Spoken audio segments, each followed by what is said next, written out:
नमस्ते दोस्तों, स्वागत है आपका घर बैठे खेल खेल में हिंदी साहित्य सीखने के इस कार्यक्रम में। अरविंद मिश्रा अभिवादन करता है आपका। दोस्तों, आज का हमारा शीर्षक है भाषा एवं लिपि। भाषा मौखिक होती है।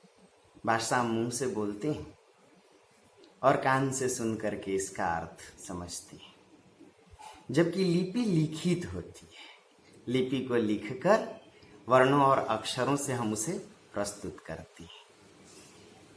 जहां भाषा को हम कान से सुनकर समझते हैं, वहीं लिपि को हम आंखों से देखकर समझते हैं। इसका अर्थ हुआ कि भाषा यदि श्रव्य होती है तो लिपि दृश्य होती, आंखों से हम देखते समझते हैं। भाषा की ध्वनियां कान तक पहुंच करके अर्थ देती हैं, जबकि लिपि के वर्ण और अक्षरों को आंखों से देखकर हमें समझना पड़ता है। इसका अर्थ है कि पहला अंतर है कि भाषा जहां श्रव्य होती है वहीं लिपि दृश्य होती है। दोस्तों, यदि दूसरे अंतर की बात करें तो भाषा सहज होती है। व्यक्ति जन्म के साथ ही, छोटा बच्चा जन्म लेता है और महीने 2 महीने में ही भाषा का प्रयोग करने लगता है। भूख लगती है तो रोना शुरू करता है। माँ यदि सीटी बजाती है तो वह पेशाब कर लेता है। यानी भाषा सहज होती है, उसके लिए पढ़े लिखे होने की आवश्यकता नहीं। अनपढ़ आदमी भी, मजदूर क्लास का व्यक्ति भी, अशिक्षित ग्रामीण व्यक्ति भी भाषा बोल लेता है। लेकिन लिपि को सीखने के लिए अभ्यास और प्रशिक्षण की आवश्यकता पड़ती है। लिपि के लिए साक्षर, अक्षरों को जानने के लिए साक्षर होना, लिपि को जानने के लिए साक्षर होना, शिक्षित होना जरूरी है, क्योंकि लिपि अभ्यास और प्रशिक्षण से जुड़ी होती है। ऐसे में भाषा यदि सहज होती है तो लिपि जटिल होती है। यदि तीसरे अंतर की बात करें तो दोस्तों, भाषा मूर्त नहीं होती, भाषा अमूर्त होती है, जबकि लिपि मूर्त होती है। दोस्तों, भाषा की ध्वनियां मुंह से उच्चारित होती हैं लेकिन आंखों से नहीं दिखाई पड़ती, इसीलिए भाषा को हम देख नहीं पाते। लेकिन लिपि के अक्षरों को, वर्णों को, लिखावट को हम आंखों से देखकर समझते हैं। यानी उसकी एक मूर्ति होती है, उसकी एक शक्ल होती है।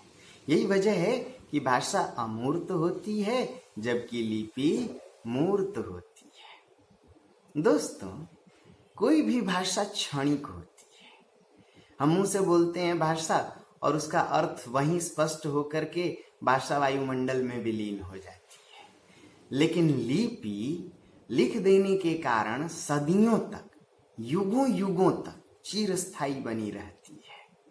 हम जब चाहें तब लिपि का पुनर्पाठ कर सकते हैं। ऐसे में भाषा यदि क्षणिक होती है तो लिपि चिरस्थायी होती है। मैं उम्मीद करता हूं कि ये बातें आपको समझ में आ रही हो। दोस्तों, भाषा के लिखित रूप को ही लिपि कहते हैं।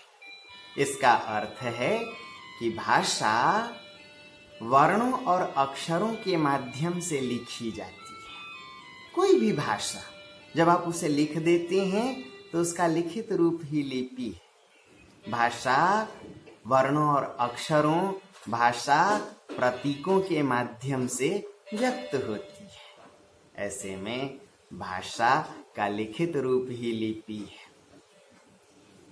हिंदी भाषा की लिपि देवनागरी है और यह अक्षरात्मक है।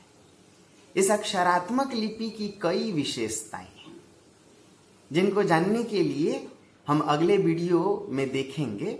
लेकिन कुछ बातें और समझने लायक हैं।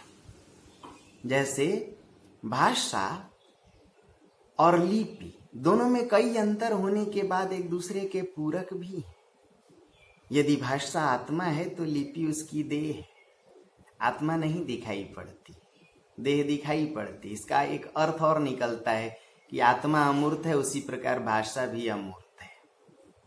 और देह मूर्त है तो लिपि भी मूर्त है। लेकिन दोस्तों, जिस प्रकार आत्मा को देह चाहिए, क्योंकि बिना देह के आत्मा प्रेतात्मा हो जाएगी, और अगर देह को आत्मा नहीं मिलेगी तो देह निष्प्राण होगी, निर्जीव, पार्थिव। ऐसे में जिस प्रकार देह और आत्मा दोनों मिलकर एक पूर्ण जीवन को बनाने वाली चीजें हैं, उसी प्रकार भाषा और लिपि दोनों पूरक हैं। भाषा लिपि को दीर्घ क्षेत्रों में प्रसारित करती है, जबकि लिपि किसी भी भाषा को चिरकाल तक जीवित रखती है, उसे चिरस्थायी बनाए रखती है। मैं उम्मीद करता हूँ कि आपको आज की कुछ बातें समझ में आई होंगी। इनको लिखिए, लिख लिख के देखिए, और अगर फिर भी ना समझ में आए तो मुझसे बात करते रहें। तब तक ढेर सारी शुभकामनाओं के साथ अरविंद मिश्रा आपको खूब आशीष देता है, अपनी शुभकामनाएं व्यक्त करता है। घर में रहें, सुरक्षित रहें, खूब पढ़े लिखें। लॉकडाउन है, बाहर नहीं घूमने का, लेकिन दिमाग और दिल का लॉकडाउन नहीं करें, पढ़ते भी रहें। God bless you.